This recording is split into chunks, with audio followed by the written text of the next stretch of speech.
இன்று ஆகஸ்ட் மாதம் 14ஆம் நாள் 2006ஆம் ஆண்டு இதே நாள் ஆகஸ்ட் 14 எங்கள் தேசத்தின் பிள்ளைகள் சிங்கள பேரினவாத வான்படையின் தாக்குதல்களுக்கு உள்ளாகி 16 தொடக்கம் 18 அகவை வரையான வயதிலுள்ள 61 பாடசாலை மாணவிகள் கொல்லப்பட்ட நாள் இன்றைய நாள். செஞ்சோலை வளாக மாணவர்கள் 61 பேர் சிங்கள வான்படையின் குண்டு தாக்குதலில் இனப்படுகொலைக்கு உள்ளாக்கப்பட்டார்கள். 2006 ஆகஸ்ட் 14 இதே நாள். வழக்கம் போலவே உடனடியாகவே வரிந்து கட்டிக்கொண்டு அது விடுதலை புலிகளின் முகாம் என்று உடனடியாக சிங்கள பேரினவாத அரசு தகவல்களை சொன்னாலும் உடனடியாகவே அப்போது அங்கே பணியில் இருந்த ஐக்கிய நாடுகளின் சிறுவர் நிதியம், இலங்கை போர் நிறுத்த கண்காணிப்பு குழு, யாழ்ப்பாண பல்கலைக்கழக ஆசிரியர்களின் மனித உரிமைகள் அமைப்புகள் ஆகியவை எல்லாமே அந்த பிள்ளைகளுக்கும் விடுதலை புலிகளுக்கும் எந்தவிதமான சம்பந்தமும் இல்லை என்பதை மிக தெளிவாக தங்களுடைய ஆதாரபூர்வமான அறிக்கைகளிலே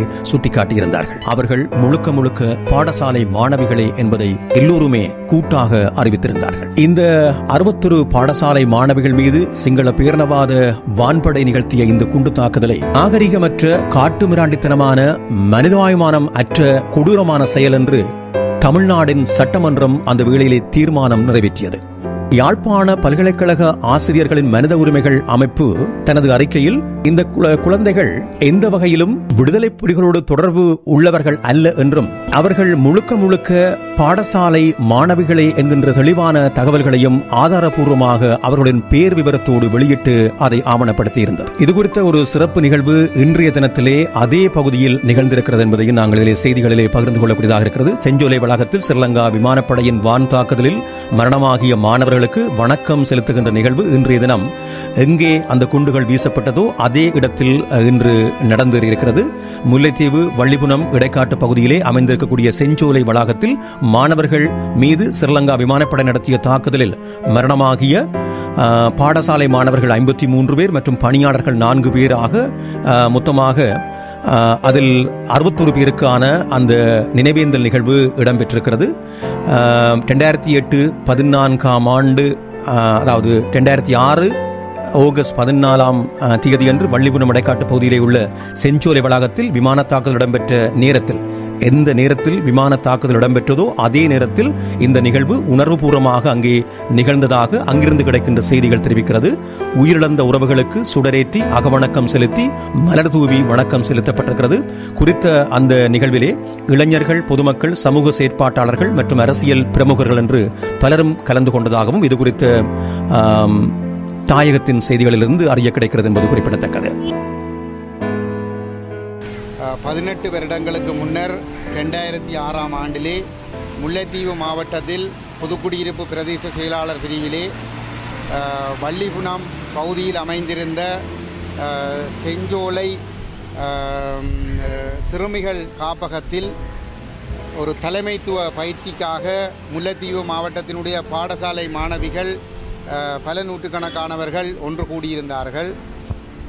கல்வி திணைக்களத்தினுடைய ஏற்பாட்டிலே அங்கே அந்த தலைமைத்துவ பயிற்சிக்காக அந்த மாணவிகள் கூடியிருந்து அந்த தலைமைத்துவ பயிற்சிக்காக அவர்கள் தயாராகி கொண்டிருந்த வேளையிலே அதிகால வேளையில் தமிழர்களுடைய தேசத்து வான்பரப்புக்குள் நுழைந்த ஸ்ரீலங்காவினுடைய வானூர்திகள் இந்த குறித்த சிறுமிகள் நலன் காப்பகத்தை குறிவைத்து அந்த தலைமைத்துவ பயிற்சியில் ஈடுபட்டிருந்த மாணவிகளை குறிவைத்து மேற்கொண்ட கிபிர் விமான தாக்குதலிலே அந்த இடத்தில் 54 மாணவிகள் உடல் சிதறி பலியாகினார்கள்.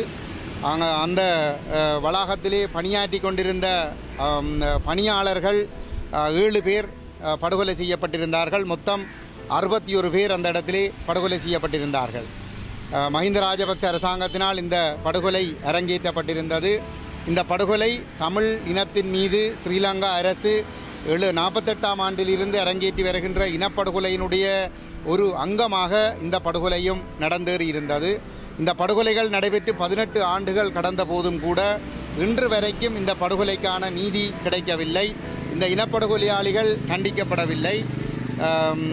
இந்த இடத்திலே நாங்கள் இந்த நினைவேந்தலை மேற்கொள்வதன் மூலமாக இந்த படுகொலைகளில் ஈடுபட்ட இனப்படுகொலையாளிகள் சர்வதேச சட்டங்களின் முன்னாலே நிறுத்தப்பட்டு தண்டிக்கப்பட வேண்டும் என்பதுடன் எங்களுடைய இறந்த உறவுகளுடைய ஆத்ம சாந்திக்காகவும் எங்களுடைய இனத்தின் மீது இந்த சிங்கள பௌத்த பேரினவாதிகள் தொடர்ச்சியாக மேற்கொண்டு வருகின்ற இந்த இனப்படுகொலைகளை எங்களுடைய எதிர்கால சந்ததிக்கு எடுத்துச் சொல்வதன் மூலமாக இவ்வாறான இனப்படுகொலைகள் எதிர்காலத்தில் இடம்பெறாமல் எங்களை தற்காத்துக் கொள்வதற்கான ஒரு அரசியல் அதிகாரத்தை நாங்கள் பெற்றுக்கொள்ளுகின்ற இந்த உரிமைக்கான போராட்டத்தை எங்களுடைய எதிர்கால சந்ததி உணர்வோடு இதனை முன்கொண்டு செல்ல வேண்டும் என்பதற்காகவும் நாங்கள் இந்த நினைவேந்தல் நிகழ்வை ஏற்பாடு செய்திருக்கின்றோம்.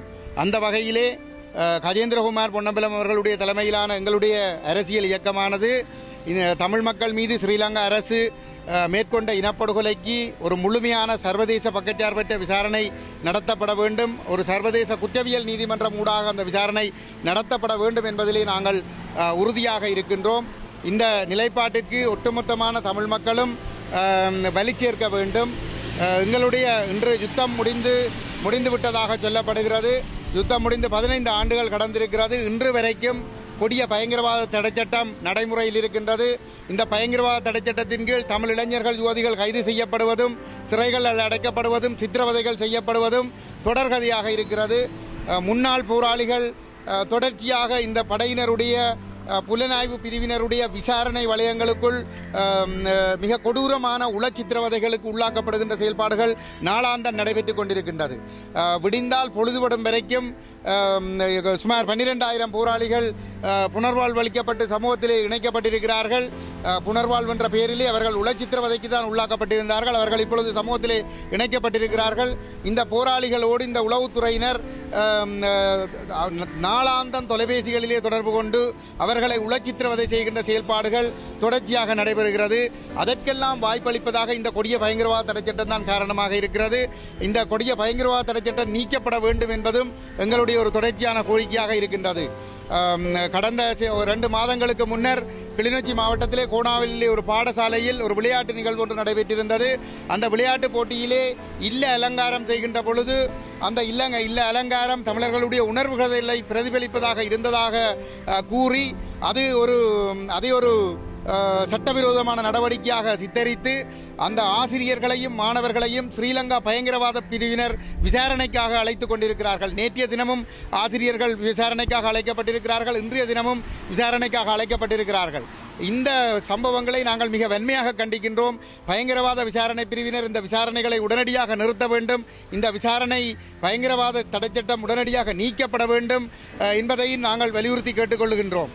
இந்த உள்ளக விசாரணைக்கு ஆதரவு வழங்கிய தமிழ் தரப்பிலிருந்து நாடாளுமன்றத்துக்கு வடகிழக்கில் இருந்து தெரிவு செய்யப்பட்டு இந்த உள்ளக விசாரணை மீது நம்பிக்கை இருக்கிறது, இந்த ஆட்சியாளர்கள் மீது தங்களுக்கு நம்பிக்கை இருக்கிறது என்று கூறி இந்த உள்ளக விசாரணைக்கு வாய்ப்பை ஏற்படுத்தி கொடுத்த தரப்பினர் இந்த பயங்கரவாத பிரிவினர் செய்கின்ற இத்தனை கொடூரங்களுக்கும் பொறுப்பு கூற வேண்டும். இதை எங்களுடைய மக்கள் சரியான முறையிலே புரிந்து கொள்ள வேண்டும். அதை புரிந்து கொண்டு எதிர்காலத்திலாவது சரியான முடிவுகளை எங்களுடைய மக்கள் எடுக்கவில்லை என்று சொல்லி சொன்னால் இப்பொழுது வளர்ந்து கொண்டிருக்கிற இந்த சிறார்கள் கூட மிக கொடூரமான ஒரு சூழலுக்குள் அவர்களுடைய எதிர்காலமும் செல்லும் என்பதனை நாங்கள் பொறுப்போடு சுட்டிக்காட்டிக் கொள்ள விரும்புகிறோம். 53 பாலகிகள் கொல்லப்பட்ட இந்த நினைவு தமிழர் மத்தியிலே மறக்கப்பட முடியாத மிகப்பெரிய ஒரு வடு.